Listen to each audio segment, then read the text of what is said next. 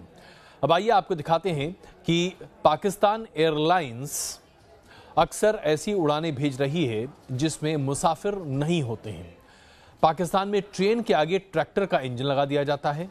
कुछ अजब गजब हो रहा है पाकिस्तान में, और ये खबर अपने आप में इसलिए भी रोचक है क्योंकि पाकिस्तान में आजकल ऊट पटांगा कुछ इसी पैमाने पर हो रहा है। बोरियों में भरे 2 क्विंटल मेंढक और पाकिस्तान के टीवी चैनल पर ब्रेकिंग चलती खबर। आप हैरान रह जाएंगे कि पाकिस्तान में मेंढक की तस्करी हो रही है, और ये तस्करी इसलिए हो रही है क्योंकि मेंढकों को नॉनवेज में मिलाकर बेचा जा सकता है। सोचिए आम पाकिस्तानियों की हालत क्या होगी जिन्हें खाने के लिए मेंढक परोसा जाएगा।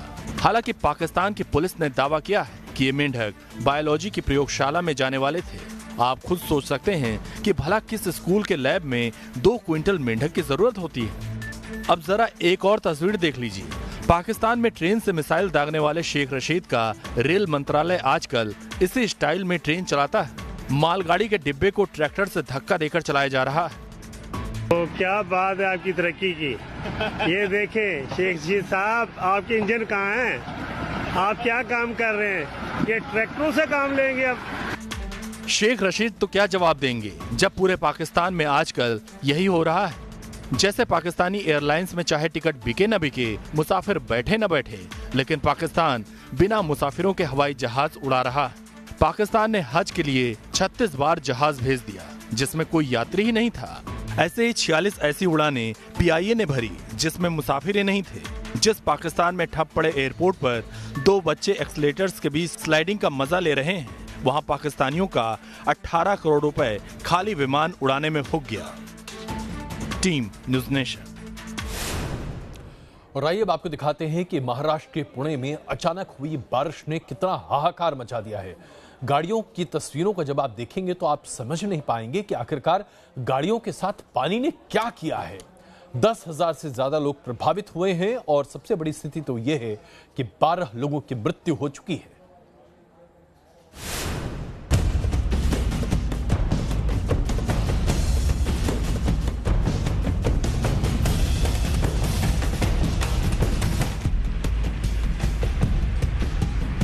पुणे में आसमान से हुई आफत की बारिश से चारों तरफ कोहराम मच गया।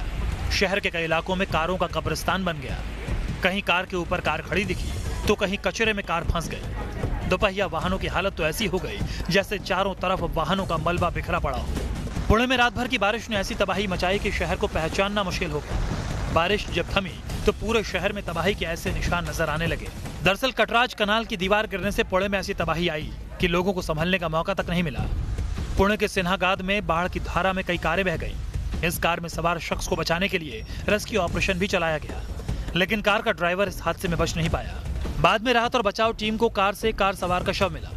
पुणे में भारी बारिश के बीच लोगों ने इस मासूम को काफी मशक्कत के बाद बचाया। छोटे से टब में मासूम को डालकर किसी तरह से सुरक्षित बाहर निकाला गया।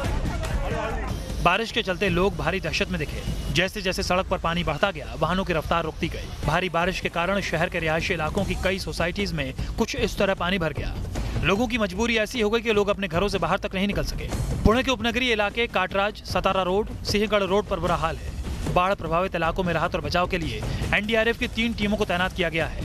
पुणे जिला कलेक्टर ने शहर के पुरनार, बारामती, भोर, हवेली तहसील के सभी स्कूलों और कॉलेजेस को बंद कर दिया है। पुणे में पिछले कई दिनों से लगातार बारिश हो रही है। मौसम विभाग ने इसकी चेतावनी भी दी है, लेकिन ज्यादा बारिश से नहर की दीवार टूट गई और बड़ा हादसा हो गया। Team news nation. ऐसा नहीं है कि यह आपदा सिर्फ और सिर्फ पुणे में है, बल्कि महाराष्ट्र के कई इलाकों में, चाहे आप बारामती की बात करें, नासिक की बात करें, बारिश की वजह से कोहराम मचा हुआ है। वहीं मध्य प्रदेश और बिहार में बाढ़ ने लोगों का जीना मुहाल कर रखा है।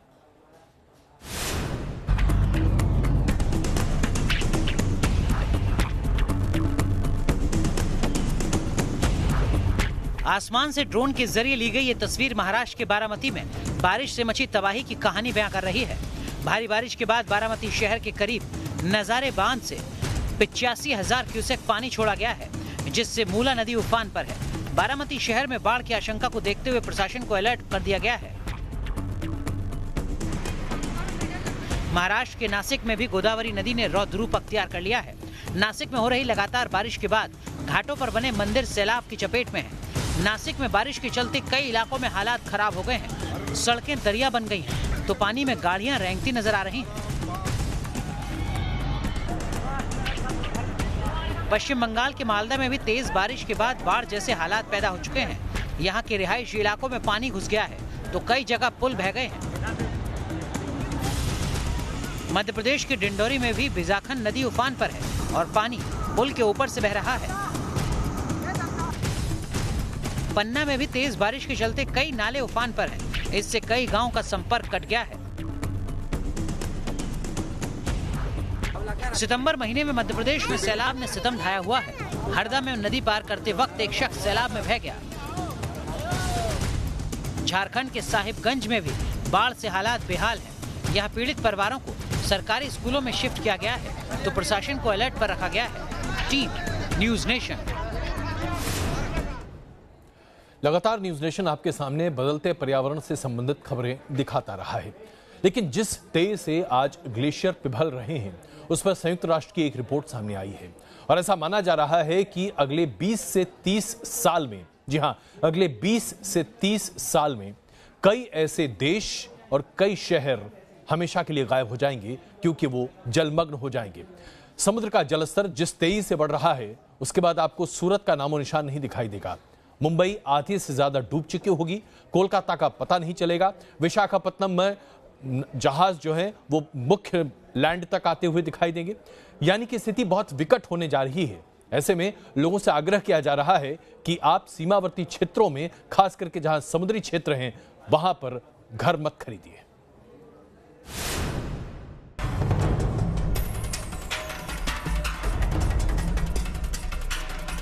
धरती पर बढ़ते तापमान से आर्कटिक के ग्लेशियर पिघल रहे हैं। स्विट्जरलैंड में लोग पिज़ोल जैसे बड़े ग्लेशियर को समाधि दे रहे हैं। अमेरिका से लेकर चीन, भारत, स्पेन में बेहिसाब बारिश ने कहर मचाया हुआ है। डोरियन से लेकर इमलेडा और हार्वे जैसे तूफान से अमेरिका सहमा हुआ है। अमेज़न से लेकर ऑस्ट्रेलिया और साइबेरिया के जंगलों में लगी आग प्रलय की दस्तक दे रही है। तो अब यूनाइटेड नेशंस के वैज्ञानिकों के एक पैनल ने अपनी रिपोर्ट में धरती पर महाप्रलय की चेतावनी दी है। इन वैज्ञानिकों का कहना है कि साल 2050 तक 1 करोड़ लोग कुदरती आपदा के शिकार होंगे। वैज्ञानिकों का मानना है कि साल 2050 तक समंदर का जलस्तर इतना बढ़ जाएगा कि दुनिया के कई शहर जलमग्न हो जाएंगे। इंडोनेशिया की राजधानी जकार्ता के डूबने की आशंका वैज्ञानिकों ने पहले ही जाहिर कर दी है। वैज्ञानिक बताते हैं कि समुद्र का जलस्तर हर साल 3.6 मिलीमीटर बढ़ रहा है। पिछले दशक के मुकाबले इसके बढ़ने की रफ्तार दोगुनी हो गई है। 1967 के बाद से आर्कटिक में 10 लाख स्क्वायर मील के बराबर ग्लेशियर पिघल चुके हैं। साल 2006 से 2015 तक हर साल 650 बिलियन टन बर्फ पिघल रही है। ये बर्फ ग्रीनलैंड और अंटार्कटिका के ग्लेशियर से पिघल रही है। साल 1967 के बाद से आर्कटिक में 1 मिलियन स्क्वायर मील के बराबर बर्फ की चादर सिकुड़ चुकी है। वैज्ञानिकों की माने तो ग्रीन हाउस गैसों के उत्सर्जन की यही रफ्तार रही तो 22वीं सदी में समंदर का जलस्तर कई सेंटीमीटर तक बढ़ जाएगा और 23वीं सदी में इसके कई मीटर तक बढ़ने की आशंका है। ग्लेशियर पिघलने से समंदर तबाही मचा सकते हैं। दुनिया के वो तमाम शहर जो समंदर के किनारे हैं, उन पर कुछ इस अंदाज में जल समाधि लेने का खतरा लगातार मंडरा रहा है। यही नहीं, वैज्ञानिकों ने तो यहाँ तक चेतावनी दी है कि साल 2100 में दुनिया के कई इलाकों में बारिश और तूफान का ऐसा तांडव मचेगा जो अब तक नहीं देखा गया होगा। Team news nation. और आइए अब आपको ले चलते हैं इंडोनेशिया के जकार्ता में, जहां पर जबरदस्त विरोध प्रदर्शन छात्र कर रहे हैं हजारों लाखों की संख्या में।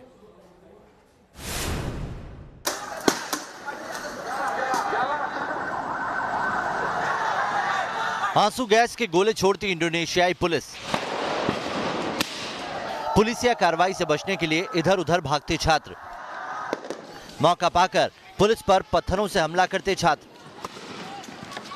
छात्र और पुलिस की झड़प के चलते सड़क बनी जंग का मैदान। इंडोनेशिया की राजधानी जकार्ता में सड़क पर संग्राम जैसे हालात हो गए हैं। एक तरफ उग्र नौजवान और छात्र हैं तो दूसरी तरफ बड़ी संख्या में इंडोनेशियाई पुलिस बल है। दरअसल छात्र और पुलिस के बीच झड़प एक प्रस्तावित कानून को लेकर हो रही है। इंडोनेशिया की सरकार ने एक कानून का मसौदा तैयार किया है जिसमें शादी के इतर शारीरिक संबंध बनाने वालों को आपराधिक सजा देने का प्रावधान है। हालांकि इस कानून पर सरकार मंगलवार को चर्चा करने वाली थी, लेकिन लोगों के गुस्से को देखते हुए राष्ट्रपति जोको विडोडो ने चर्चा को शुक्रवार तक टाल दिया है। लेकिन राजधानी जकार्ता समेत इंडोनेशिया के कई इलाकों में इस प्रस्तावित कानून के विरोध में लोग बड़ी संख्या में सड़कों पर उतर आए हैं। विरोध सिर्फ सड़कों पर ही नहीं बल्कि सोशल मीडिया पर भी जारी है। इंडोनेशियाई नौजवान सोशल मीडिया पर अपनी आज़ादी की दुहाई दे रहे हैं, लेकिन इस प्रस्तावित कानून को कुछ इस्लामी समूहों का समर्थन मिल रहा है। हालांकि मीडिया खबरों के मुताबिक इस महीने के आखिर तक इस कानून पर निर्णायक फैसला होने की उम्मीद है। Team news nation. ऐसा लग रहा है कि अमेरिकी राष्ट्रपति डोनाल्ड ट्रंप के ऊपर संकट के बादल बड़े पैमाने पर मंडरा रहे हैं, और वो इसलिए क्योंकि उनके खिलाफ महाअभियोग की प्रक्रिया शुरू कर दी गई है। अब ऐसे में ट्रंप शायद पहले अमेरिकी राष्ट्रपति हो सकते हैं जिन्हें इम्पीच किया जा सकता है। मुश्किल में अमेरिकी राष्ट्रपति डोनाल्ड ट्रंप के खिलाफ महाभियोग की प्रक्रिया शुरू। अमेरिकी राष्ट्रपति डोनाल्ड ट्रंप के खिलाफ महाभियोग की प्रक्रिया शुरू हो गई है और इसकी घोषणा अमेरिका की प्रतिनिधि सभा की स्पीकर नैन्सी पेलोसी ने कर दी है।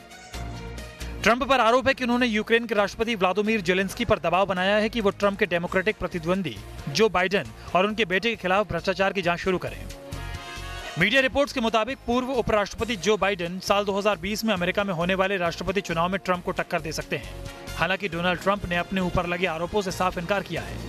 अमेरिका में सीनेट और हाउस ऑफ रिप्रेजेंटेटिव है। अमेरिका के संविधान के मुताबिक हाउस ऑफ रिप्रेजेंटेटिव में बहुमत के बाद राष्ट्रपति के खिलाफ महाभियोग की प्रक्रिया शुरू की जा सकती है। हालांकि ट्रंप के खिलाफ महाभियोग की प्रक्रिया निचले सदन में पूरी हो भी जाती है, तब भी रिपब्लिकन के बहुमत वाले सीनेट से इसका पास होना मुश्किल लग रहा है, क्योंकि डोनाल्ड ट्रंप को अमेरिकी राष्ट्रपति के पद से हटाने के लिए 20 रिपब्लिकन सांसदों की जरूरत होगी जो अपने राष्ट्रपति का ही विद्रोह करें। अमेरिका में पिछले साल के अंत में संसद के लिए मध्यावधि चुनाव हुए, जिसके बाद निचले सदन यानी कि हाउस ऑफ रिप्रेजेंटेटिव में डेमोक्रेटिक पार्टी बहुमत में आ गई। ट्रंप से पहले 2 अमेरिकी राष्ट्रपतियों रिचर्ड निक्सन और बिल क्लिंटन को भी महाभियोग का सामना करना पड़ा था। Team news nation. ऐसा लगता है कि राम जन्मभूमि बाबरी मस्जिद विवाद का पूरा मसला बहुत जल्द सुलझता हुआ दिखेगा, क्योंकि सुप्रीम कोर्ट ने स्पष्ट कर दिया है कि सिर्फ 10.5 दिन की सुनवाई और बची है और उसके बाद एक भी अतिरिक्त दिन नहीं दिया जाएगा सुनवाई के लिए, यानी कि 18 अक्टूबर तक सुनवाई खत्म हो जानी चाहिए। सभी पक्षों की ये मुख्य न्यायाधीश का आज का फैसला है। राम मंदिर पर फैसले का काउंटडाउन शुरू हो चुका है। गुरुवार को सुनवाई के दौरान चीफ जस्टिस रंजन गोगोई ने अयोध्या केस से जुड़े सभी पक्षों को 18 अक्टूबर तक दलीलें पूरी करने का निर्देश दिया। चीफ जस्टिस ने कहा कि तय समय पर सभी पक्षकारों को अपनी दलीलें पूरी करनी होंगी और ये सब 18 अक्टूबर तक पूरा हो जाना चाहिए। चीफ जस्टिस ने यह भी साफ कर दिया कि 18 अक्टूबर से एक दिन भी समय सीमा नहीं बढ़ाई जाएगी। उन्होंने कहा कि उन्हें फैसला लिखने में 4 हफ्ते लगेंगे और यही वजह है कि निर्धारित समय सीमा को बढ़ाया नहीं जा सकता है। चीफ जस्टिस ने यह भी कहा कि अगर वो ऐसा कर पाते हैं तो ये चमत्कार से कम नहीं होगा। सुप्रीम कोर्ट ने सारी पार्टीज से पूछा कि आप हमें बताएं कि फर्दर कोर्स ऑफ एक्शन क्या होगा, कितने टाइम के अंदर लोग पार्टीज अपनी बहस कंक्लूड करेंगी कि 18 अक्टूबर से पहले हम जजमेंट रिजर्व कर पाएं, क्योंकि अगर 18 अक्टूबर के बाद सुनवाई जारी रहती है तो हमारे लिए ह्यूमनली पॉसिबल नहीं होगा जजमेंट देना, क्योंकि बीच में दिवाली हॉलीडेज भी आ रही हैं। तो उम्मीद है कि 18 अक्टूबर से पहले इस मामले में सुप्रीम कोर्ट अपना जजमेंट रिजर्व करेगी। सीजीआई ने दोनों पक्षकारों से अपनी जरह पूरी करने की तारीख के बारे में भी पूछा। इस पर हिंदू पक्ष को 28 सितंबर और 1 अक्टूबर को जवाब करने का समय मांगा, जबकि सीजीआई ने मुस्लिम पक्षकार के वकील राजीव धवन से रिजॉइंडर के लिए 2 दिन की मोहलत को कम बताया। 17 नवंबर को चीफ जस्टिस रिटायर होने वाले हैं। इसी वजह से अब अयोध्या मामले में फैसला आने की उम्मीद जताई जा रही है। आज की सुनवाई के दौरान चीफ जस्टिस ने 2 बार इस बात को साफ कर दिया कि अब अयोध्या केस की सुनवाई में कोई बाधा नहीं होगी, तय समय में सुनवाई पूरी हो जाएगी और तय समय में फैसला भी आ जाएगा। यानी वो फैसला जिस पर पूरे देश की निगाह है, करीब 50 दिनों के अंदर आपके सामने होगा। वीडियो जर्नलिस्ट संदीप के साथ अरविंद सिंह, न्यूज़ नेशन, दिल्ली।